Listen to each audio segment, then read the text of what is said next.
نحمده ونصلي على رسوله الكريم اما بعد فاعوذ بالله من الشيطان الرجيم بسم الله الرحمن الرحيم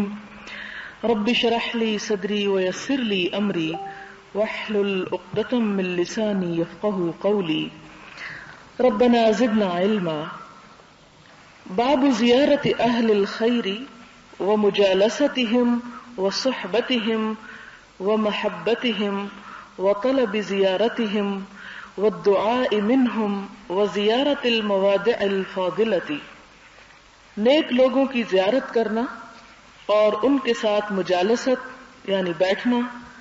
صحبت ان کی کمپنی اختیار کرنا، محبت کرنا، ان کی زیارت کی خواہش رکھنا،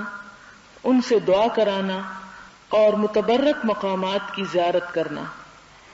یہ ریاض الصالحین کا باب نمبر 45 ہے.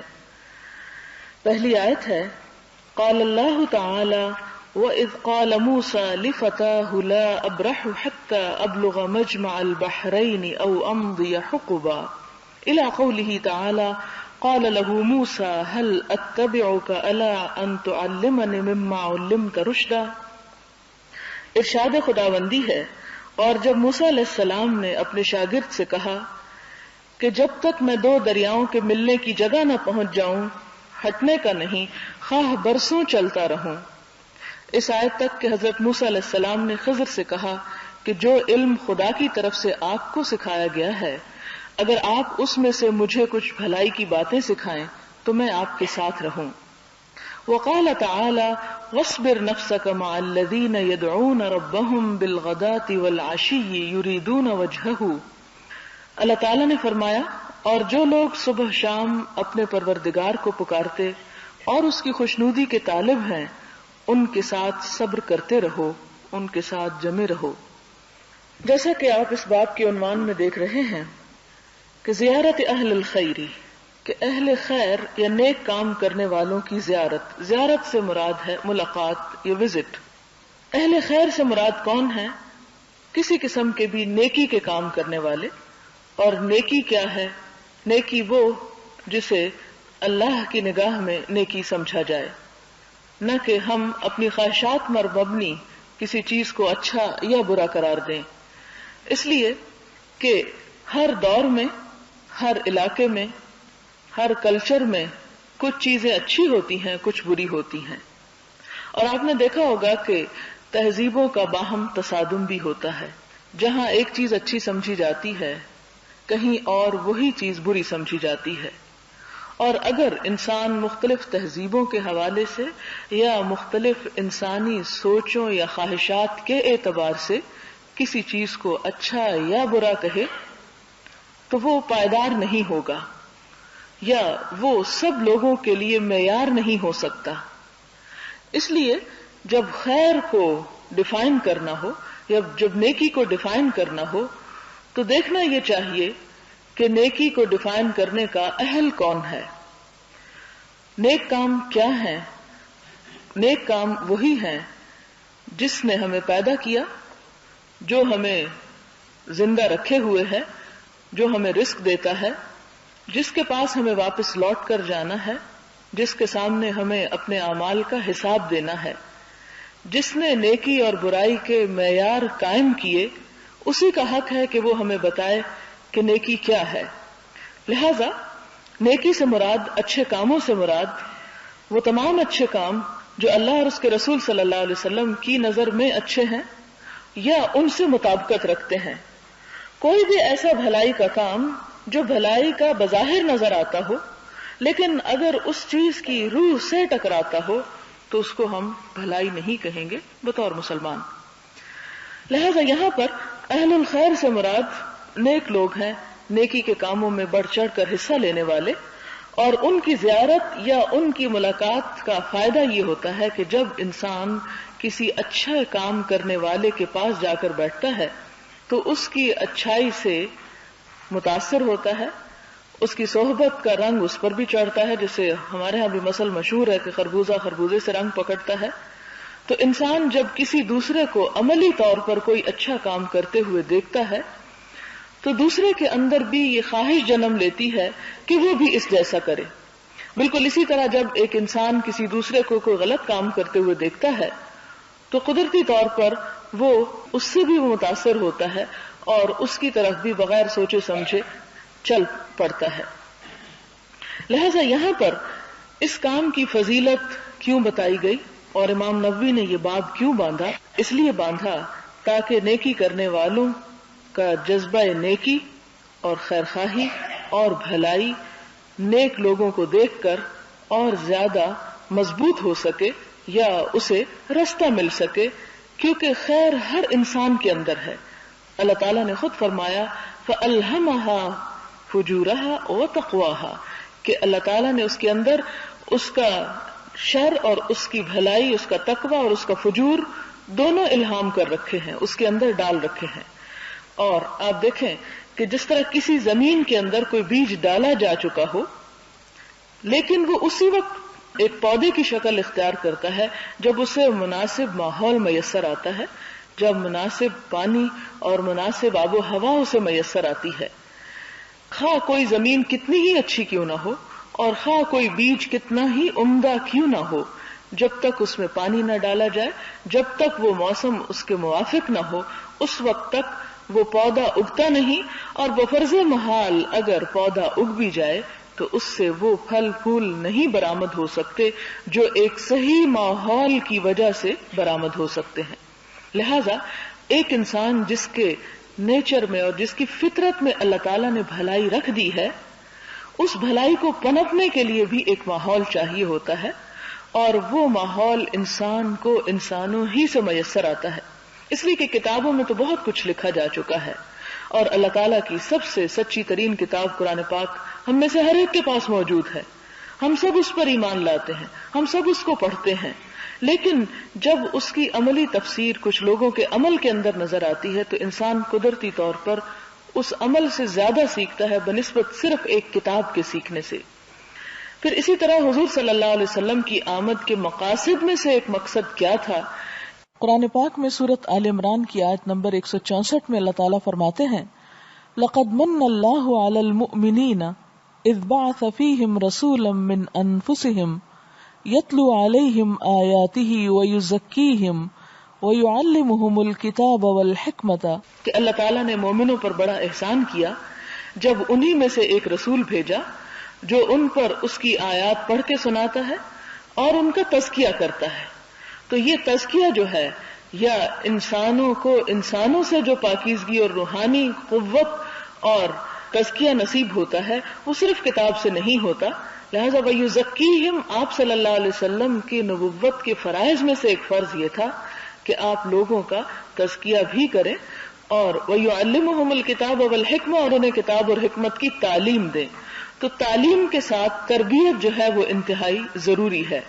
اور تربیت جو ہے اس کے لیے ماحول ضروری ہے، وہ صرف کتابوں سے نہیں ہوتی. اسی لیے وہ فارسی کی ایک مشہور مثل ہے کہ جائے استاذ خالیست کہ استاد کی جگہ خالی ہے، کہ خواہ کتابوں میں کتنی ہی علم و حکمت کی باتیں کیوں نہ لکھی ہوں لیکن کسی عالم کے پاس کچھ دیر گزارنا اور کسی اہل حکمت کے پاس اس کی صحبت اختیار کرنا کئی سال کے صرف کتابوں کے مطالعے سے بہتر ہے. کیونکہ نہ صرف یہ کہ انسان کو علم حاصل ہوتا ہے بلکہ اس کے ساتھ ساتھ ایک انکریجمنٹ، ایک حوصلہ اور ایک وہ فضا نصیب ہوتی ہے جو تنہا انسان کو نہیں ہوتی. لہذا اہل خیر یعنی نیکی کا جو بھی شخص کام کرنے والا ہو، جب انسان اس کی مجلس میں جا کے بیٹھتا ہے، اس کی صحبت اختیار کرتا ہے، اس سے محبت کرتا ہے، تو قدرتی طور پر وہ چیزیں اس کے اپنے اندر بھی اثر انداز ہوتی ہیں. وطلب زیارتہم یعنی ان کی زیارت کی خواہش رکھنی چاہیے اور ان سے دعائیں لینی چاہیے اور ایسی جگہوں پر جانے کی خاص طور پر کوشش کرنی چاہیے. پہلی آیت جو ہے اس میں حضرت موسیٰ علیہ السلام کی مثال دی گئی کہ موسیٰ علیہ السلام نے جب اپنے غلام یعنی اپنے شاگرد سے کہا جاتا ہے کہ ان کا نام یوشع بن ذنون تھا، روایت ہے ایک اسرائیلی، کہ جب تک میں دو دریاؤں کے ملنے کی جگہ نہ پہنچوں ہٹنے کا نہیں، خواہ برسوں چلتا رہوں. کیونکہ اللہ تعالیٰ کی طرف سے انہیں اشارہ ہوا تھا کہ وہاں پر پہنچ کر تمہیں وہ شخص ملے گا جو تمہیں کچھ چیزیں سکھائے گا جو تم نہیں جانتے. لہذا ان کا یہ چلنا اور ان کا یہ کہنا کہ میں سال ہا سال چلتا رہوں گا جب تک میں وہاں نہ پہنچ جاؤں، یعنی جب تک مجھے اپنی منزل نہ مل جائے، جب تک مجھے وہ مقصود میسر نہ آ جائے. اور پھر اس آیت تک کہ حضرت موسیٰ علیہ السلام نے خضر سے کہا، پھر وہ بیچ کا قصہ ڈراپ کر دیا گیا کہ وہ ملاقات ان سے ہوئی. اور جب ملاقات ہوئی تو حضرت موسیٰ علیہ السلام جو خود اللہ تعالیٰ کی طرف سے ایک نبی تھے اور حکم خداوندی کے مطابق ہی خضر علیہ السلام کے پاس گئے، تو ان سے کیا ریکویسٹ کرتے ہیں کہ هل اتبعک علی ان تعلمنی مما علمت رشدا، کیا میں آپ کی پیروی کروں، کیا میں آپ کے ساتھ رہوں، کیا آپ کو فالو کروں، اگر آپ مجھے کچھ بھلائی کی وہ باتیں سکھائیں جو آپ کو سکھائی گئی ہیں، مما علمت، جو آپ کو سکھائی گئی ہیں، یعنی میں اس شرط پر آپ کے ساتھ رہنے کو تیار ہوں اگر آپ مجھے وہ علم دیں جو آپ کے پاس ہے. تو اس کے بعد انہوں نے کہا قال لن تستطيع معي صبرا، انہوں نے کہا کہ تم میرے ساتھ صبر نہیں کر سکتے، کیونکہ جس طرح کا علم مجھے دیا گیا ہے اسے حاصل کرنے کے لیے صبر کی ضرورت ہے. اور یہ ایک بہت بڑی حقیقت ہے کہ زندگی میں عمومی طور پر بھی کوئی چیز حاصل کرنے کے لیے صبر ضروری ہے، لیکن خاص طور پر علم کے معاملے میں. اور صبر کا اگر لغوی معنی یہاں پر لیا جائے تو اس کا معنی ہے جمے رہنا، کسی چیز پہ ٹھہرے رہنا، اور فوراً اگر مقصد حاصل نہیں ہو رہا یا وہ منزل نہیں مل رہی جو انسان چاہتا تو اسے ترک کر دینا بے صبری کی وجہ سے، اس کی طرف اشارہ ہے. تو اس پہ ہم دیکھتے ہیں وہ ایک طویل قصہ ہے. یہاں صرف کہنا یہ مقصود ہے کہ موسیٰ علیہ السلام کی طلب علم کی خواہش جو ہے اس کا اظہار کیا جا رہا ہے، اور ساتھ ہی یہ کہ وہ علم حاصل کرنے کے لیے اللہ کی طرف سے ایک اور انہیں نبی کہیں یا ان کی جو بھی حیثیت تھی، کیونکہ اللہ تعالیٰ ہی نے انہیں حکم دیا تھا. کیونکہ یہ یاد رہے کہ انبیاء کے استاذ انسانوں میں سے نہیں ہوا کرتے، انبیاء براہ راست اللہ تعالیٰ کے علم سے مستفید ہوتے ہیں. انبیاء کا معلم رب ہی ہوا کرتا ہے، اور رب ہی کے حکم سے وہ حضرت خضر کے پاس گئے تھے. تو یہاں پر بعض مفسرین کی یہ رائے ہے کہ حضرت خضر جو تھے وہ فرشتوں میں سے کوئی فرشتہ تھے یا عام انسانوں جیسے نہیں تھے، کیونکہ ان سے جو افعال سرزد ہوئے کسی بھی شریعت میں ان کی اجازت نہیں، یا کسی انسان کو وہ کرنے کی اجازت نہیں. کیونکہ حضرت خضر نے ایک بچے کو مار ڈالا، جبکہ کوئی کسی شریعت کو بھی اٹھا کے دیکھے، حضرت آدم علیہ السلام کے دور سے یہ بات معروف ہے کہ کسی انسان کو قتل کرنا جو ہے وہ ناروا ہے، لیکن حضرت خضر کو کیوں اجازت دی گئی؟ تو اس بنیاد پر بعض مفسرین کا خیال ہے کہ وہ اس لیے کہ وہ عام انسان نہ تھے بلکہ فرشتوں میں سے کوئی فرشتہ تھے. تو جس طرح فرشتے اللہ کے حکم سے لوگوں کی جان نکالنے کے کام پر مامور ہوتے ہیں یا انہیں اجازت ہوتی ہے، اب ملک الموت جو ہیں وہ اگر کسی کی جان لے لیتے ہیں تو ان پر کوئی بھی الزام نہیں یا ان سے کوئی پوچھ نہیں، کیونکہ وہ اس ڈیوٹی پر مامور ہیں. تو یہاں حضرت موسیٰ علیہ السلام کی طلب علم کی اور اہل خیر کے پاس جانے کی تمنا اور تڑپ اور کوشش کو ظاہر کیا جا رہا ہے کہ وہ کہنے لگے میں مدتوں چلتا رہوں گا، سال ہر سال چلتا رہوں گا یہاں تک کہ میں اپنا مقصود پالوں. تو اگر ایک نبی کی خواہش اور کوشش ایسی ہو سکتی ہے تو پھر ہمارا طرز عمل کیا ہونا چاہیے. دوسری آیت یہاں پر آئی ہے، یہ سورۃ الکہف کی ہے. اس میں حضور صلی اللہ علیہ وسلم سے فرمایا جا رہا ہے وَاصْبِرْ نَفْسَكَ مَعَ الَّذِينَ يَدْعُونَ رَبَّهُمْ بِالْغَدَاةِ وَالْعَشِيِّ يُرِيدُونَ وَجْهَهُ، کہ جو لوگ صبح شام اپنے پروردگار کو پکارتے اور اس کی خوشنودی کے طالب ہیں ان کے ساتھ جمے رہیے، یعنی ان کو اپنی کمپنی دیجیے. اب دیکھیں کہ حضور صلی اللہ علیہ وسلم کی تو وہ لوگ ضرورت نہیں تھے، ان لوگوں کی ضرورت ہے آپ صلی اللہ علیہ وسلم، لیکن اگر آپ انہیں وقت نہ دیتے یا آپ ان کے ساتھ نہ رہتے تو وہ بھلا کس طرح سیکھ سکتے تھے. لہذا یہ صحابیت کا جو شرف لوگوں کو حاصل ہوا آپ صلی اللہ علیہ وسلم کے ساتھ اٹھنے بیٹھنے اور آپ سے تعلیم حاصل کرنے کا، وہ اسی بنیاد پر ہوا کہ اللہ تعالیٰ نے بطور خاص نبی صلی اللہ علیہ وسلم کو اس کا حکم دیا کہ وہ لوگوں کے ساتھ جمے رہیں اور لوگ ان کی صحبت سے فائدہ اٹھائیں. پہلی حدیث اس سلسلے کی ہے. وعن انس رضی اللہ عنہ قال قال ابو بکر لعمر رضی اللہ عنہما بعد وفاة رسول اللہ صلی اللہ علیہ وسلم انطلق بنا الى ام ایمن رضی اللہ عنہا نزورها فلما انتهيا الیها بکت فقالا لها ما يبكيك اما تعلمين ان ما عند الله خير لرسول الله صلى الله عليه وسلم فقالت اني لا ابكي انی لأعلم ان ما عند الله تعالی خیر لرسول الله صلی اللہ علیہ وسلم ولكن ابکی ان الوحی قد انقطع من السماء فحیجتهما على البكاء فجعلا يبكيان معها رواہ مسلم۔ حضرت انس بیان کرتے ہیں کہ رسول اللہ صلی اللہ علیہ وسلم کی وفات کے بعد حضرت ابو بکر نے حضرت عمر رضی اللہ عنہما سے کہا کہ ہم حضرت ام ایمن کی زیارت کریں، جیسا کہ رسول اللہ صلی اللہ علیہ وسلم اس کی زیارت فرمایا کرتے تھے، یعنی ان کے پاس جایا کرتے تھے۔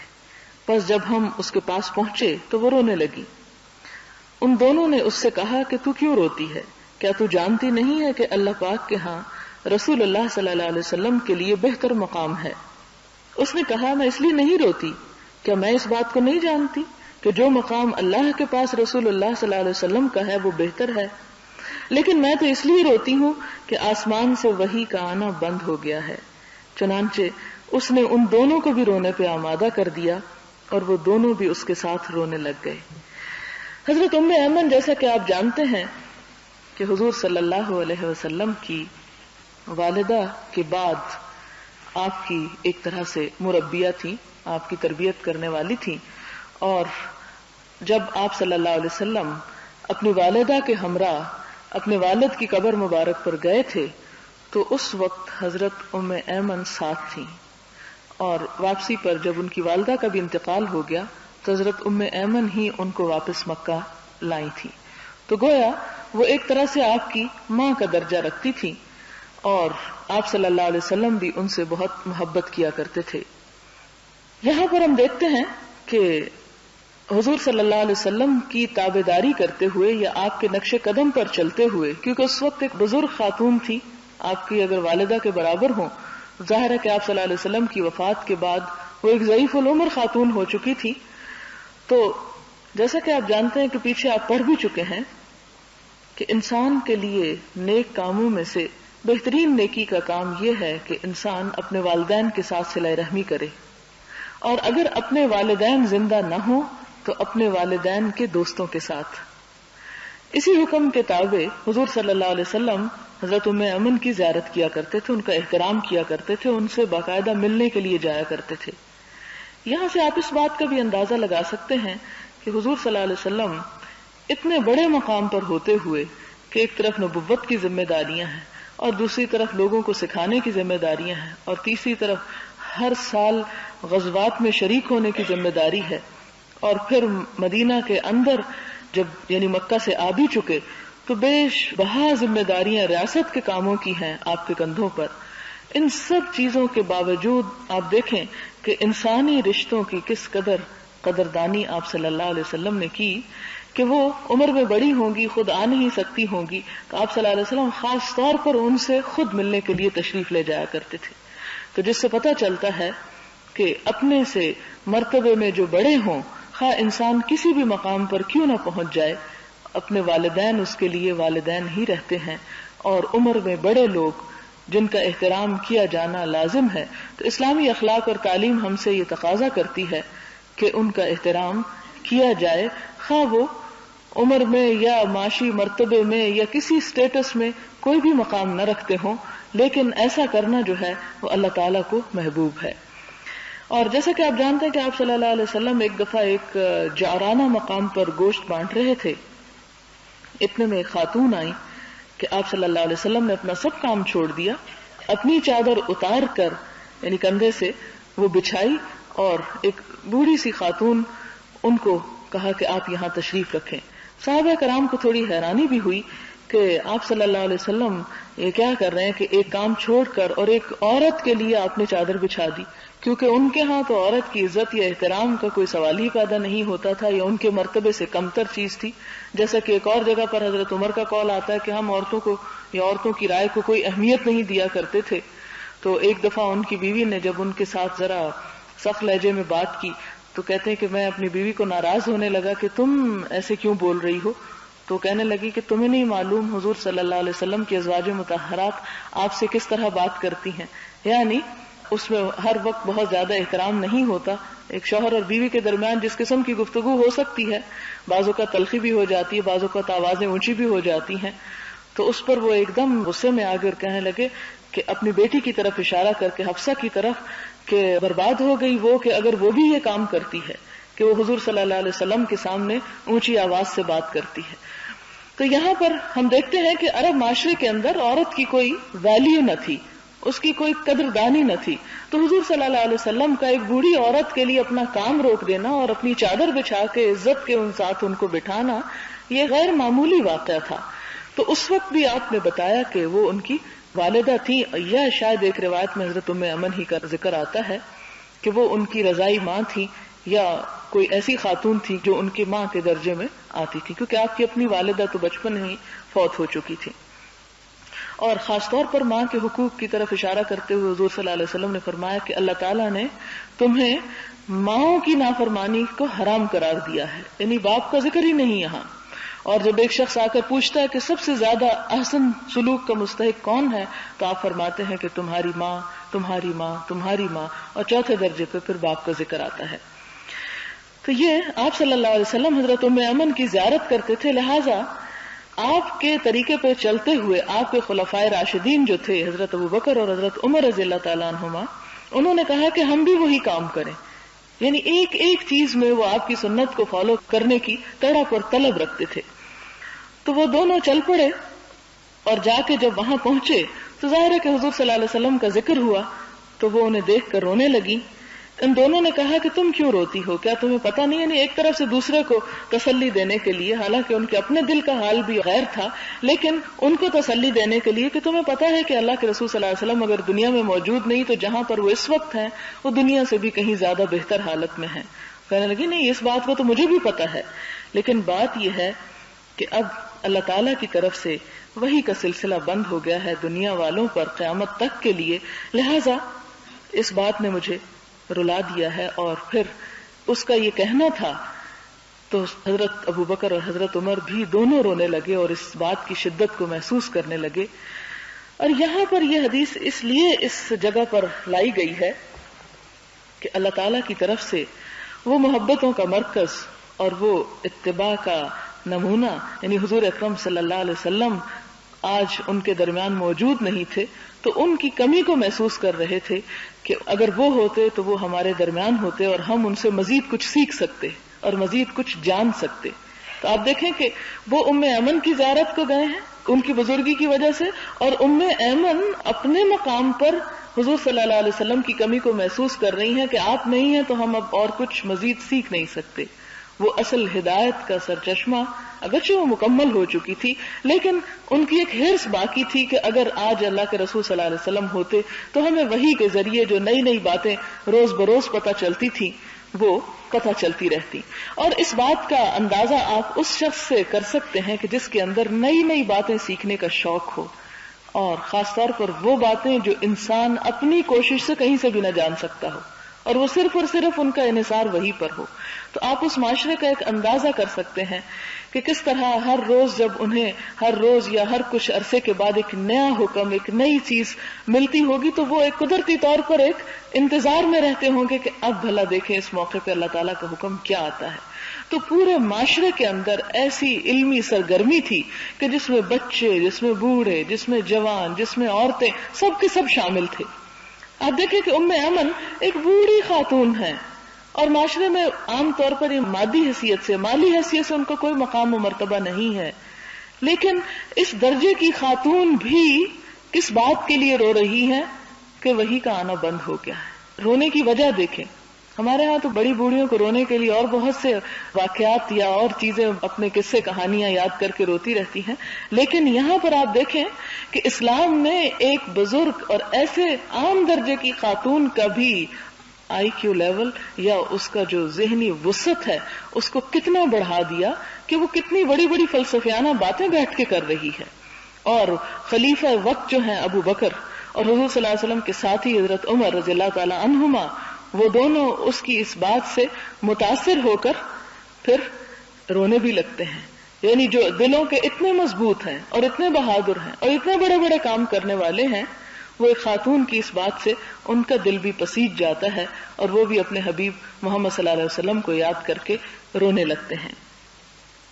اگلی حدیث ہے وعن ابی ہریرہ رضی اللہ عنہ عن النبی صلی اللہ علیہ وسلم ان رجلا زار اخا له في قرية اخرى فارصد الله تعالى على مدرجته ملكا فلما اتى عليه قال اين تريد؟ قال اريد اخا لي في هذه القرية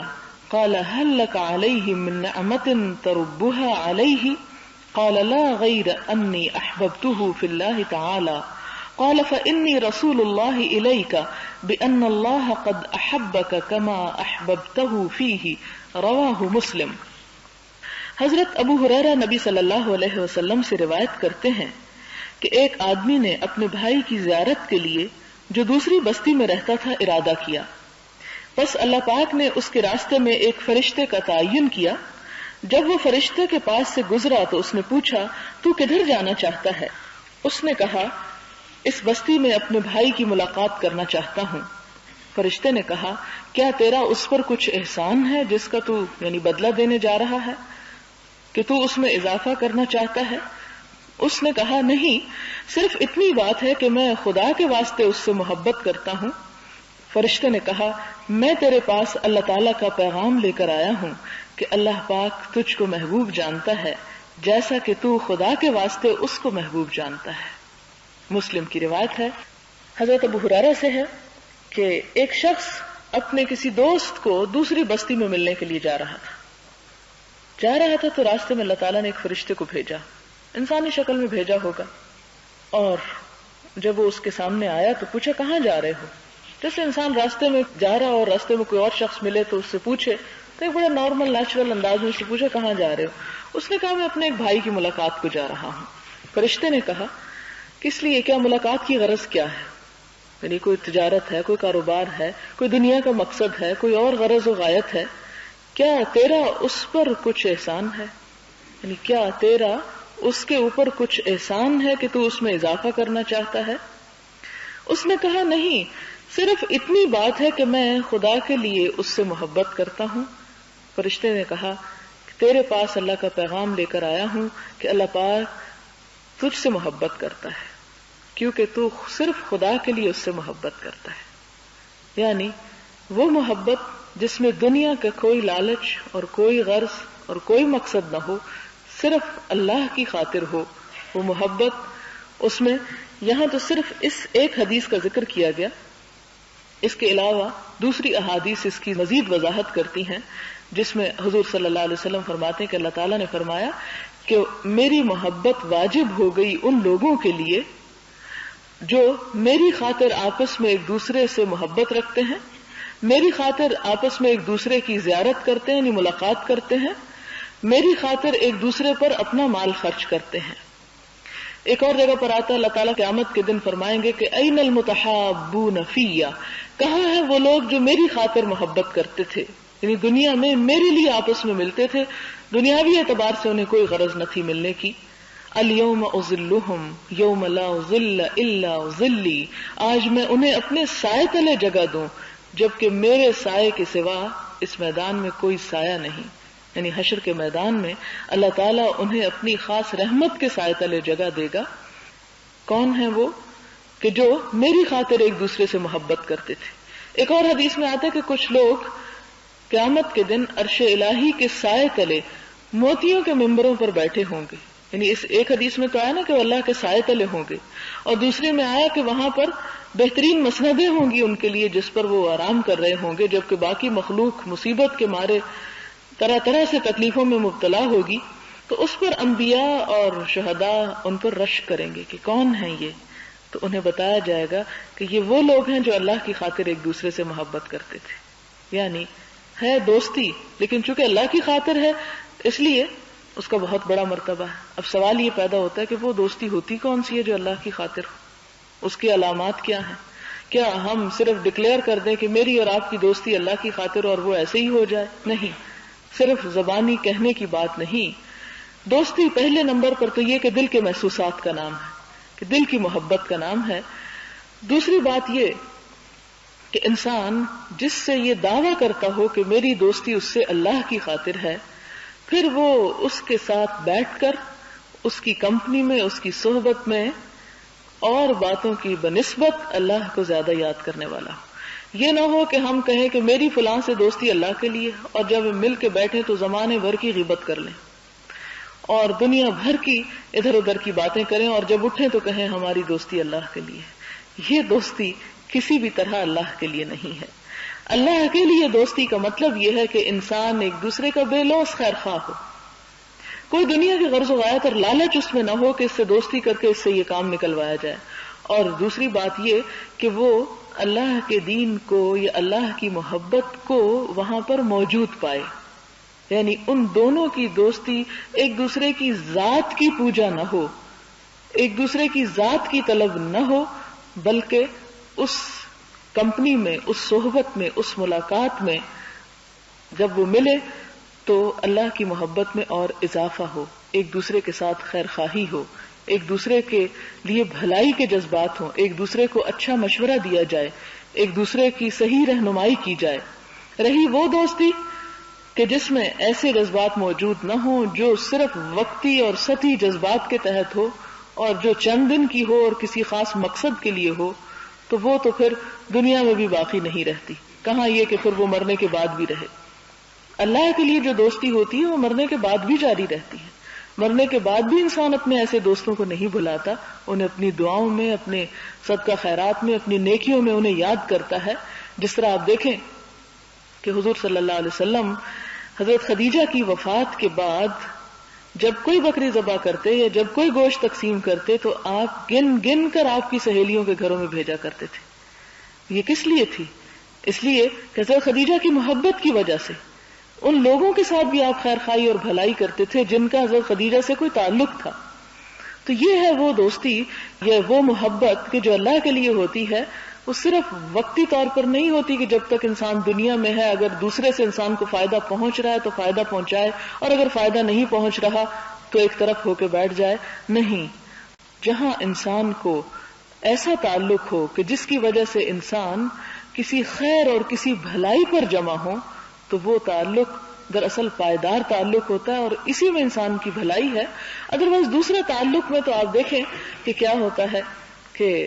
قیامت کے دن دوست دوستوں کے دشمن بن جائیں گے، جیسے کہ قرآن پاک میں آتا ہے کہ الاخلاء یومئذ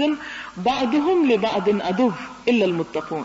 کہ دوست دوستوں کے دشمن ہو جائیں گے سوائے متقی لوگوں کے، کہ جو نیک لوگ ہوں گے، اچھے خیالات اور اچھے اعمال پر جمع ہوں گے اور ایک دوسرے کے مددگار ہوں گے، قیامت کے دن وہی وہاں پر مددگار ہوں گے۔ جیسے وہ ایک روایت میں آتا ہے، مجھے اس کی صحیح اوتھینٹسٹی معلوم نہیں، سنا تھا کہیں سے اس واقعے کو تو بڑا اچھا لگا، آپ کو بھی سنا دیتی ہوں۔ قیامت کے دن ایک انسان کے نامہ اعمال میں ایک چھوٹی سی نیکی کی کمی ہوگی جس کی وجہ سے وہ جنت میں جا نہ پائے گا۔ وہ اپنے والدین، اپنے رشتہ داروں، عزیزوں کے پاس جائے گا، سب اس سے منہ موڑ جائیں گے، کوئی اس کی طرف دیکھے گا بھی نہیں۔ آخر وہ ایک ایسے شخص کے پاس جائے گا کہ جس سے اس کی محبت صرف اللہ کے لیے تھی، یا صرف ایک اچھے جذبات کے ساتھ وہ اس کی قدردانی کرتا تھا، تو وہ اپنے اعمال میں سے ایک نیکی اس شخص کو دے دے گا۔ معلوم نہیں یہ بات درست ہے یا نہیں، لیکن اس سے بھی ایک ثابت یہ ہوتا ہے کہ انسان اگر نیک لوگوں کے پاس اٹھتا بیٹھتا ہے تو ان سے نہ صرف یہ کہ دنیا میں انسان کو پورا سکون اور اعتماد اور بے فکری ہوتی ہے، اور اس بات کے خوف سے انسان خالی ہوتا ہے کہ میں ان کے ساتھ جس طرح کا بھی معاملہ کروں وہ مجھے رسوا نہیں کریں گے، تو آخرت میں بھی یہی دوستی انسان کے کام آئے گی۔ ادروائز یہ ہے کہ دنیا کی دوستی کا حال دیکھیں کہ جب اکٹھے ہوتے ہیں تو ایک دوسرے کی تعریفیں اور ایک دوسرے سے محبت کے دعوے، اور جب جدا ہوں تو ایک دوسرے کی پیچھے سے جڑیں کاٹنے والے۔ تو یہ اغراض کی خاطر دوستی جو ہے، نہ صرف یہ کہ دنیا میں نقصان دہ ہے بلکہ آخرت میں۔ تو یہاں پر آپ دیکھیں کہ فرشتے کے ذریعے اللہ تعالیٰ نے اس شخص کو میسج دیا کہ اللہ تعالیٰ بھی تم سے محبت رکھتے ہیں جس طرح تم فلاں شخص کو صرف اللہ کی خاطر سے مراد یہ کہ اللہ سے جزا پانے کے لیے اللہ تعالیٰ انسان سے چاہتا بھی یہ ہے کہ جو بھلائی بھی وہ کسی کے ساتھ کرے اسے اللہ ہی کے لیے کرے اور اس کی جزا اللہ ہی سے پائے، اس سے جزا کی توقع نہ رکھے۔ اس میں دراصل انسان ہی کا بھلا سوچا گیا، کیونکہ انسان جب کسی انسان سے اس لیے بھلائی کرتا ہے کہ میں یہاں بھلائی کر رہا ہوں، مجھے یہاں سے کچھ ملنا چاہیے، تو انسان ہے. جس طرح اللہ تعالیٰ انسانوں کے بارے میں فرماتے ہیں کہ یا ایھا الناس انتم الفقراء الی اللہ جمیعا، کہ اے لوگو تم سب کے سب اللہ کے سامنے محتاج ہو، سب کے سب جمیعا، کسی کو بھی نہیں چھوڑا. تو انسان تو سب محتاج ہے. جب انسان خود محتاج ہے تو وہ دوسرے کی کس حد تک مدد کر سکتے ہیں، دوسرے کی ضروریات کس حد تک پوری کر سکتے ہیں. انسان تو اس سے بھی عاجز ہے کہ اپنی ساری ضروریات پوری کر لے، تو کجا یہ کہ وہ ہمیشہ دوسرے کی توقعات کو پورا کرے. جب ہم کسی سے دوستی توقعات رکھ کے کرتے ہیں تو اس کا نقصان کیا ہوتا ہے کہ انسان ہونے کے ناطے کمزور ہے، توقعات پورا نہیں کرتا، پھر ہمارا دل ٹوٹ جاتا ہے، پھر ہم ڈپریشن کا شکار ہو جاتے ہیں کہ دیکھو جی فلاں کے ساتھ ہم نے تو اتنی بھلائی کی، اتنی خیر خواہی کی، اتنا اس کے کام آئے، اس کو یہ اور یہ مدد کی، اور آج ہمیں تھوڑی سی مدد کی ضرورت تھی تو اس نے منہ موڑ لیا. حالانکہ ضروری نہیں کہ وہ منہ موڑنا اس کا جان بوجھ کے ہو سکتا ہے کہ وہ خود وہ مدد نہ کر سکتا ہو، لیکن یہ آخرت کا اتنا بڑا اجر اور اتنا بڑا صلہ کہ وہ لوگ انبیاء اور شہداء ان پہ رشک کریں گے ان کی نیکیوں کی وجہ سے کہ اتنے اچھے مقام پہ بٹھائے گئے، صرف اسی وجہ سے ہے کہ دنیا میں وہ لوگ بے لوث اور بے غرض ہو کر دوسروں سے میل ملاقات رکھتے تھے. اور اگر ان کی پیچھے نیت یہ ہو کہ میں اس لیے اس سے مل رہا ہوں کہ جب مجھے کوئی مشکل پیش آئے تو اسے لازمی میری مدد کرنی چاہیے، اور اگر وہ مدد نہ کرے تو اس کو چھوڑ کے کہیں اور چلا جائے، تو یہ طرز عمل اخلاق اور کرم اور مروت پر مبنی نہیں ہے. اسلام اسے کنڈیم کرتا ہے.